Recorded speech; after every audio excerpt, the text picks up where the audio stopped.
সপ্তাহের মধ্যে 2 দিন সময় পাই, ছুটি পাইছি, কই গল্প করতে, 2টা গল্প করতে আমার লগে বই এইটা না ওখানে লাগিয়ে বই গেছো।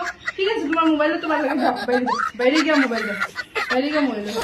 বন্ধুরা যখন দেখো তখন মোবাইলটা খেয়ালও থাকে না, কই মোবাইল আছে কই না। আর আমার লগে কই গল্প করতে এটা তোমার একদম ভালো লাগে না, এই মোবাইল হয়ে গেছে। भगवान है कहाँ रे तू।